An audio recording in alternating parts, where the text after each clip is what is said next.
Əziz dostlar, bu günləri Bayram qardaşımızın alım günüdür. Döyüş yoldaşlarımızla Bayram qardaşımızı ziyarət eləməyə gəldik. Allah dünyasını versin. Allah hər kəsdən razı olsun.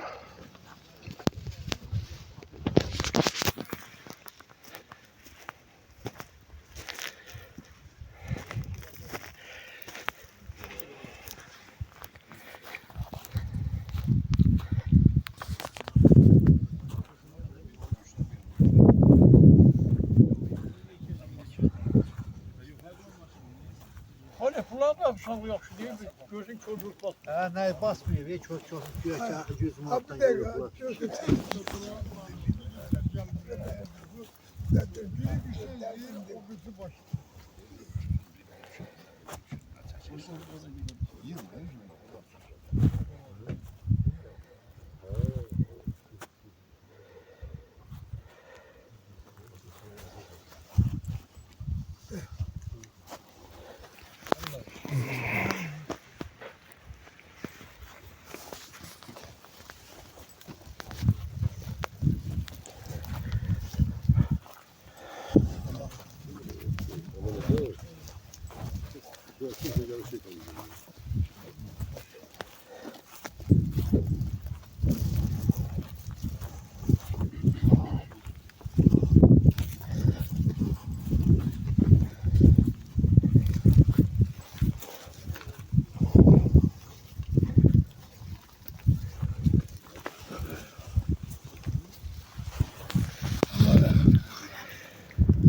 Allah o dünyasını versin. Allah sizden razı olsun. Allah hamını kesenlerin o dünyasını versin. Cəmi şəhidlərimizin Allah o dünyalarını versin.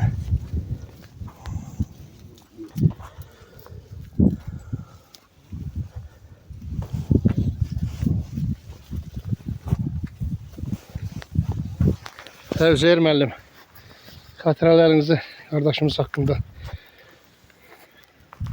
Aziz yoldaşlar, müharibə iştirakçıları, torpaqlarımızın azadlığı uğrunda canından keçən, qanından keçən olanlar bu günləri döyüşçü yoldaşımız Şəhid Quliyev Bayramın anım günüdür.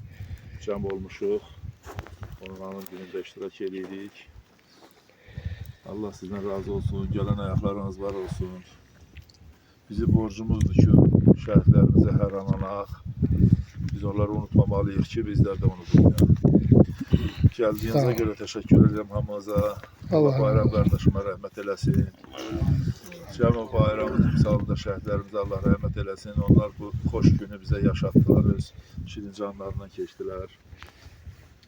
Doğrudan onlar haqqında danışmaq həm çətindir, həm asandır. Elə işlər görüblər ki, illərlə, aylarla danışmışıq, danışacağıq da, nə qədər ki yaşayırıq. Onların bütün hərəkətləri, etdikləri qəhrəmanlıqdan istənilən qədər mövzu var danışmağa. Allah cəmi şəhidlərimizə rəhmət eləsin. Allah onları versin. Allah Ali Başkomandanımızı qorusun. Onun bir əmri ilə cəsur oğlanlarımız göz görənlər, torpaqlar hamısı görünür, bu ərazilər 30 il işğal altında qaldı. Gendən baxıb bilmirdik niyə. İndi şükür Allah'a böyrüyünə ki, qismət olub gəlmişik. Burada da iştirak eləməyimizin səbəbi odur ki, yenə deyirəm, bayramın günahının günüdür, gəldi iştirak elədik. Gələn ayaqlarınız var olsun, təşəkkür ederim. Sağ olun. Sağ olun. Adil. Mən də elə öz adımdan bütün dostlarımıza, qardaşlarımıza təşəkkürümü bildirirəm. Bu günləri vaxt ayırıb şəhid qardaşımız Bayramın anım günündə iştirak elədiniz. Allah canınızı sağ eləsin. Allah sizləri var eləsin. Allah bütün şəhidlərimizə rəhmət eləsin. Bayram az bir ömür yaşadı. Müharibəni də demək olar ki, yəni ilk şəhidimizdir Bayram. Göşat kəndinin ilk şəhididir. Amma elə bir ömür yaşadı ki, nə qədər yaşayırıqsa, bayramı tanıyan insanlar nə qədər həyatda varsa, yəni bayramın haqqında həmişə xoş sözlər danışılıb, danışdıqca da bitməyib. Yəni söz tükənmir, onun haqqında danışmaq o qədər sözlər var ki. Bayram, yəni ki, belə bir insan olub, qəhrəman bir oğlan olub. Bax, bu kənddə təzə o könüllü dəstə yarananda Bayramov qabaqcıl birinci sıranın qabağında duran bir insan olub, onun arxasına düzülmüş yalnız. Onun tapşırıqlarını, onun nətər deyirlər, dediklərin yerinə yetirməyə çalışmışıq. Harda nə eləmək olar, harda nə eləmək olmaz. Yəni o verib həmişə qərarı, qabaqda o olub, biz də onun arxasında yığılmışıq həmişə. Onun tapşırıqların yerinə yetirmişik. Az ömür yaşadı, çox şərəfli bir ömür yaşadı. Allah rəhmət eləsin. Allah Nadirə ömür versin. Amin. Qardaşımın balasına. Nəvələrinə ömür versin. Amin. Allah sizləri qorusun. Allah sağ eləsin. Allah ordumuzu qorusun. Allah bütün şəhidlərimizə rəhmət eləsin. Allah kömək olsun. Mirpaşa. Mən də məndən böyüklər, əzizlərim, kəndin övladları danışdı.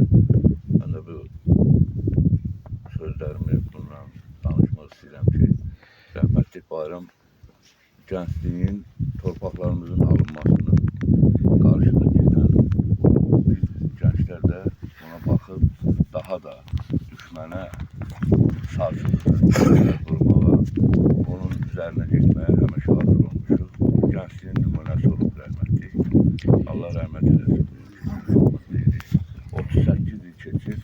38 il keçməyindən bir 6-cı il olub torpaqlarımız işğaldan azad olunması. Qürur vericidir bu günləri burada. Bu torpaqlarda durub, bu genindən aralıdan baxırdıq. İndi həmin torpaqda durmuşuq, bu günləri şəhidimizi anırıq. Allah məkan cənnət eləsin. Qəbrini onunla dolsun. Gəncliyin, müharibənin aparılmasında, torpaqlarımızın azad olunmasında qəhrəman qardaşlarımızın uğruna, vətənin sevgisinə bir nümunə olaraq bizim də qəlbimizdə Bayramın böyük yeri var. Gəncliyin, nətər deyim, bu torpaqlarımızın alınmasının simvolik bir mərdliyinin nümunəsi olaraq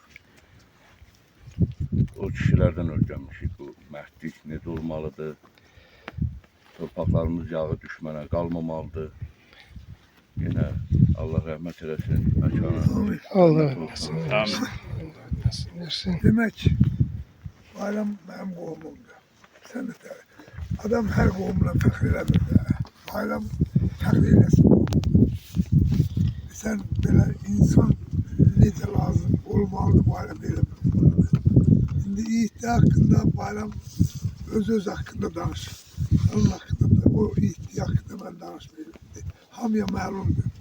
Ama qohum kimi də elə siz tanıdığınız kimi də qohum kimi deyildi. Çox hər şey yüksək səviyyədəydi Bayramda. Allah ona qəni rəhmət edir. Allah'ın istədiyi bəndəydi ki o şəhid oldu. Şəhidlik hər adama qismətdir. Gün bax şəhidlik gəlmişik, yad edirik. Hər rəhmətə gedəni belə yad eləmirik. Laf nə qədər əzizimiz olursa. Eləyərəm, məsələn, mən dədəm eləyərəm. Amma belə toplum şəkildə yox. Allah qəni rəhmət eləsin. Allah dünyasını versin. Yerin cənnət olsun. Allah cənnət. hər birinizdən razı olsun. Kimin ürək sözü var? Buyur, Vahid. Allah bütün şəhidlərimizə rəhmət eləsin, bayram çıxsandır. Mən onu deyə bilərəm ki, və adıyla qeyd elədi, istəyir batalyon olsun, istəyir güzül olsun, yəni ilk şəhidimiz bayramdır. Bəli. Yəni, bunu belə içəridə gələk, Hacı Tarel müəllim də çağırıydı, çünki bu vaxt bizim komandamız var, Tarel müəllim oldu. Fikrimizdə var idi, nəsə müəyyən səbəblər oldu. Burası ne ki, yəni, o bir yerdə miniyə düşmüşük. Yəni, bayram rəhmətə getdi, Yusuf yaralandı. Hacı Tarel müəllim də yaralandı o tərəfdə. Bəli. Yəni onu deyə bilərəm ki, yəni dostlarım, qardaşlarım rəhmətli barədə danışdı. İndi mən onu deyə bilərəm ki, Allah balasına uzun ömür can sağlığı qardaş. Amin. Kiminsə sözü var yenə də. Yoxsa bir də Hər birinizə təşəkkür eləyirəm. Allah sizləri qardaşlardan əski eləməsin. Bayram dediyiniz kimi özünün hansı yolu var, o yolu qoyub gedibdi. Nümunəvi bir əskər olaraq, nümunəvi bir sərkərdə olaraq bu sözü deyib gedib. İndi biz də onun davamçılarıyıq, qardaşlarıyıq. Allah onun da evladına ömür versin, nevelerine ömür versin. Her birinizden Allah Teala razı olsun. Allah cəmi şəhidlərimizin o dünyalarını versin. Bu günlərin bax, hər dəfə mən deyirəm yığıncaqlarda ki, Allah'a şükür eləyən ki, biz salamat qalmışıq ki, bu günlərim ənənəvi olaraq bu şəhid qardaşlarımızı anırıq. Bunu da öz evlatlarımıza, gələcək nəsillərimizə çatdırmalıyıq. Bizdən sonra umud olmasın. Hər birinizə minnətdarım. Allah hepinizə razı olsun. Sağ ol Talib müəllim, çox sağ ol. Belə bir deyim də var ki, əskər